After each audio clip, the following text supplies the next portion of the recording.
Hello, everyone. It's me, and I'm doing my first live stream ever. Don't really know what I'm doing, but I mainly today wanted to discuss my story, The Bonsai Tree, that was released to Patreon subscribers this month.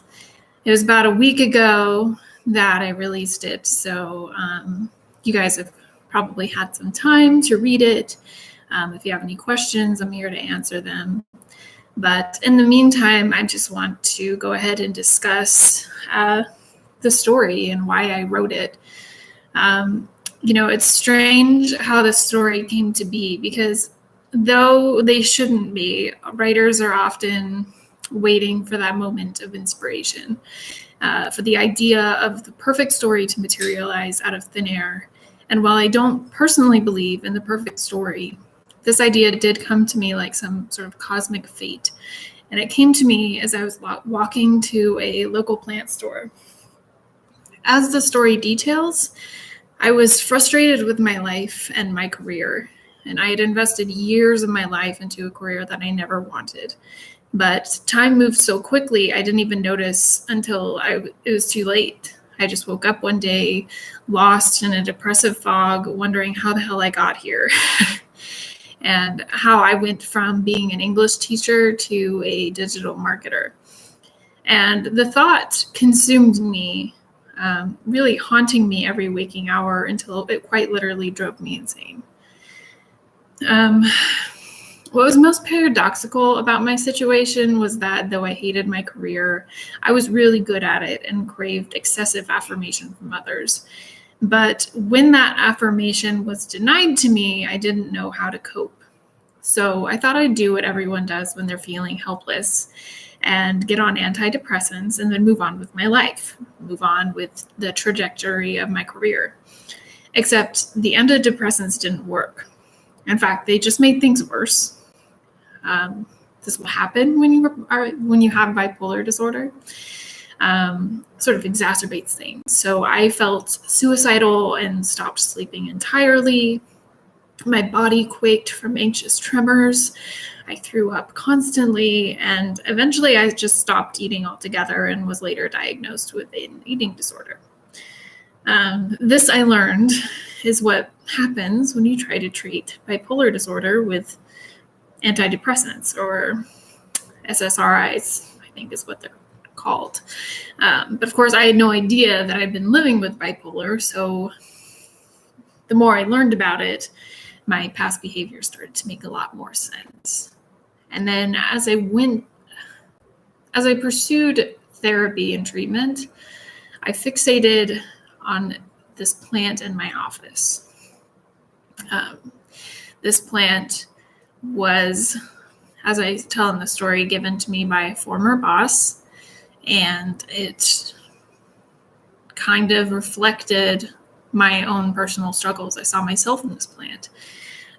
Just like me, it was in this place by mistake. And though by all accounts it was cared for, it just never really thrived. For nearly 5 years, it had been on the brink of death, and I could feel its suffering in myself. And I just really wanted to put it out of its misery. The only conceivable way to do that, it seemed, was if I died, either literally or figuratively. So when I threw the plant in the trash, I vowed to myself that I would leave this job. And to make that pact with myself, I purchased a new plant to symbolize my new beginnings. So I thought, this is what a neat idea for a story. And I was thinking about it as I was walking to the plant store. And as I walked my pretty new little bonsai tree back to my dreaded office, I got really excited about the story and trying to find new opportunities and new growth in a new plant. And however, finding a new job and changing careers entirely takes a lot of time. I wasn't sure if I was going to make it, but I kept faith that things would change for the better. And I would think of that every time I laid eyes on the new growth of my bonsai tree, that I wanted to symbolize this change through something physical.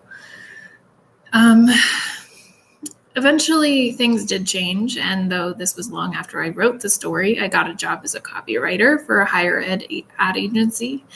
And I started writing for myself more and ultimately pulled myself out of this rut. So that's where I am now. My depression has lessened and I feel energized for the first time in years just by the act of writing and leaning into my identity as a writer. Though writing was extremely discouraging at times, especially during the editing process, I am glad that I wrote this story because it was one that I desperately needed to tell. I had clenched onto this bitterness for years, and it was just time to let it go. So 8 months ago, at least.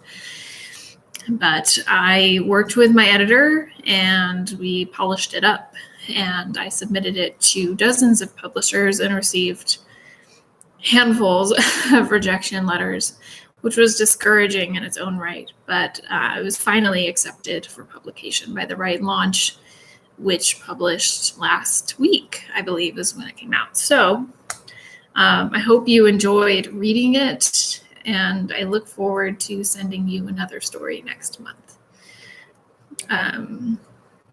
I see that there are not any questions, which is totally fine. But if you do have in the future, I don't know if I'm actually going to do one of these again, but if you do have any questions for me about the story or about my life or what it's like to be a writer, drop me a line.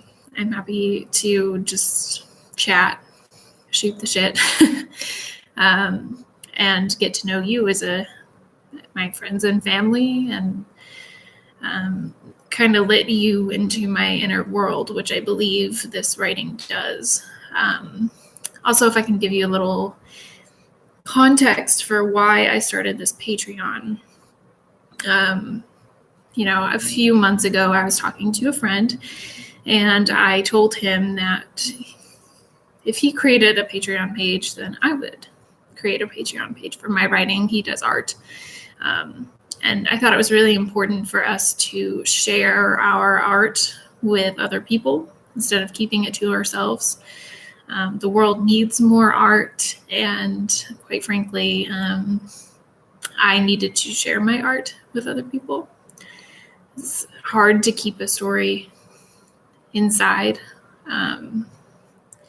So I created this page, and I expected pretty much nobody to pledge any money to me. And it's been a few weeks now, and actually I'm pretty impressed with how many people have shown their support. And I really want to thank you for doing that because of a few reasons. I needed to be accountable to somebody to write. I sincerely believe that I was put on this earth to write stories, and I don't do it. Unless someone put a gun to my head, I would not sit down and write. And so this is really a way for me to be accountable to all of you to consistently produce work on a monthly basis. So for one, just thank you for pushing me to create. Secondly, I have a goal of raising $100 a month through my Patreon page. So I do need more subscribers to meet this goal. But the purpose of that is because I, like many other writers, am blind to a lot of my own faults.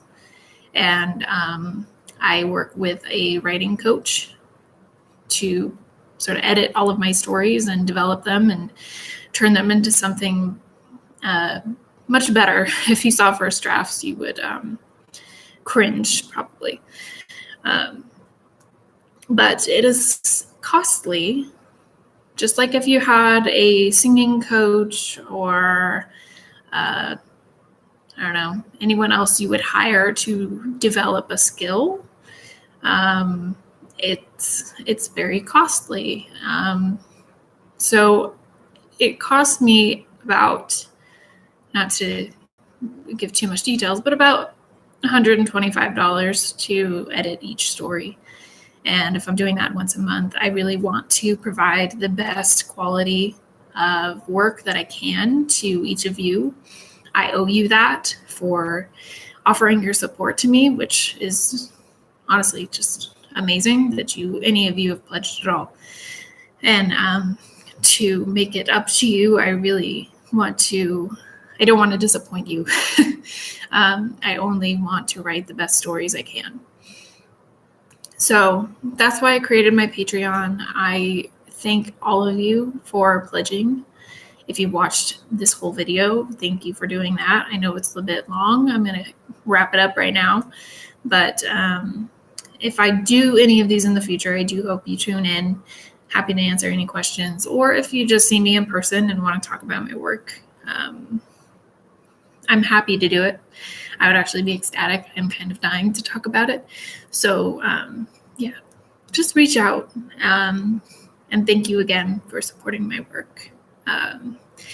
As a sneak peek of what's to come next month, I've written a story about my ex-boyfriend, and it's extremely bitter. I wrote it from a dark place. I don't feel that way now, but it details what it is like to be in an emotionally abusive relationship and what the consequences of that are in the long term. How that has affected me for years after the relationship is concluded. So that's next month's story, and it is done. It is edited. It is good to go. So expect that next month. And I hope you enjoy it. And if you see yourself in that, I hope you don't blame yourself for being the victim in that type of relationship.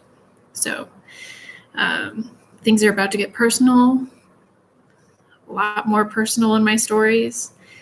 I kind of worry, this is one of the things I worry about writing nonfiction, is writing about people other than myself.